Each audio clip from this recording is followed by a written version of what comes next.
Bismillahirrahmanirrahim. Assalamualaikum warahmatullahi wabarakatuh. Inna hamdalillah nahmaduhu wa nasta'inuhu wa nastaghfiruh wa na'udzubillahi min syururi anfusina min sayyiati a'malina. Para pemirsa televisi Muhammadiyah yang dirahmati Allah Subhanahu wa taala. Di antara pelatihan-pelatihan kita selama bulan Ramadan adalah latihan kesabaran. Yaitu kita menahan diri, menahan emosi kita agar tidak terlampiaskan. Dan kita menahan dalam menderita, menahan dalam ketaatan, menahan dalam musibah. Mungkin untuk tahun ini komplit. Menahan dalam ketaatan, ya kita sekarang dalam keadaan yang serba darurat ini, kita bersabar melaksanakan perintah Allah, yaitu saum dan seluruh amal-amalannya, termasuk qiyamul lail, sedekah dan lain sebagainya. Terus kita juga sabar dalam musibah, ya sekarang sedang keadaan seperti ini, serba kekurangan, serba kesusahan, gerak juga terbatas, dan kita dianjurkan di rumah terus.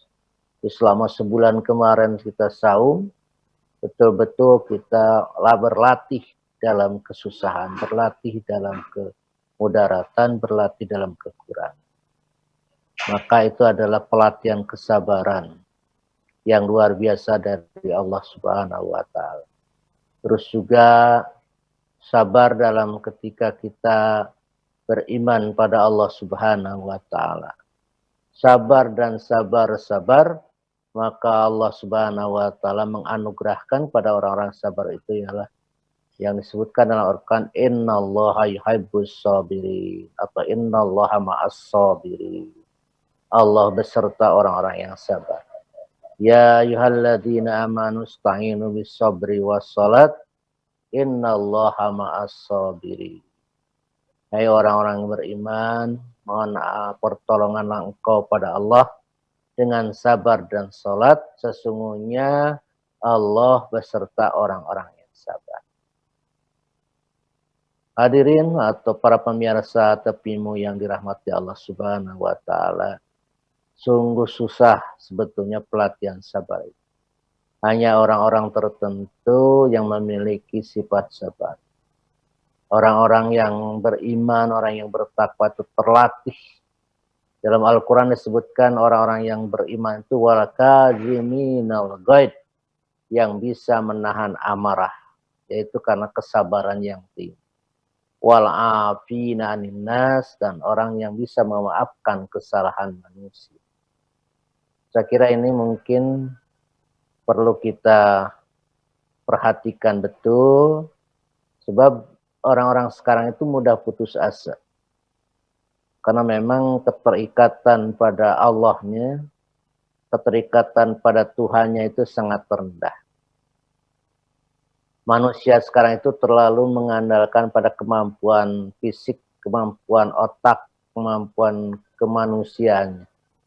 Sehingga mereka melupakan terhadap permohonan pada Allah Subhanahu wa taala. Salah seorang sarjana yang bernama George Sims Fraser pernah mengatakan, makin tinggi akal dikembangkan, makin rendahlah dia ketergantungan pada Tuhan. Maka makin rendah kemampuan akal seseorang, makin tinggi dia ketergantungan pada Tuhan. Saya kira walau alam, tetapi tanda-tandanya sekarang kelihatan, orang makin tinggi penggunaan akalnya. Sekarang kemampuan mereka sangat luar biasa, berbagai persoalan bisa dipecahkan oleh akal pikirannya. Maka ketergantungan, kesabaran, dan ketawakalan pada Allah sangat rendah. Kita lihat sekarang itu banyak di negara-negara tertentu orang gampang putus asa. Tidak berprestasi kerja, putus asa. Sekolah tidak mempunyai nilai bagus, putus asa. Termasuk soal percintaan, mudah putus asa. Dan akhir-akhirnya mereka bunuh diri. Bunuh diri itu sangat tinggi di kalangan masyarakat terutama di negara-negara yang sama sekali jauh dari agama. Alhamdulillah kita di negara kita termasuk kita dibina oleh agama kita untuk melakukan kesabaran sebagaimana yang dilatihkan oleh puasa. Wasbir wa ma sabruka illa billah, bersabarlah engkau dan tidak ada kesabaran kecuali dari Allah. Ayat itu ialah surat An-Nahl 126. Wa in aqabtum fa'aqibu bimisli ma uqibtum bih wala in sabartum lahu khairul lisabirin. Maka apabila kamu ingin membalas, balaslah apa yang telah mereka lakukan kepadamu, tapi jika kamu bersabar, maka engkau akan lebih baik bagi orang yang sabar. Jadi orang sabar tetap lebih baik kedudukannya dibandingkan dengan orang-orang yang temperamental, yang sering membalas dendam, yang membenci orang lain. Moga latihan puasa kemarin, selama sebulan yang kita lakukan, 30 hari, itu bisa memberikan dampak kepada kita menjadi orang-orang sabar, orang soleh, sabar dalam menderita, sabar dalam taat, sabar dalam musibah yang kita lakukan, yang kita rasakan, yang kita derita. Mudah-mudahan Allah Subhanahu wa taala menguatkan kita, menguatkan rohani kita, menguatkan jiwa kita sehingga menjadi orang-orang yang tangguh, orang-orang yang memang berada dalam kesabaran tinggi, makomnya para aulia, makomnya orang-orang yang soleh, maka bahagialah kita di dunia maupun di akhirat. Terima kasih atas perhatiannya. Semoga sekali lagi kita selalu ada dalam lindungan Allah Subhanahu wa taala. Wassalamualaikum warahmatullahi wabarakatuh.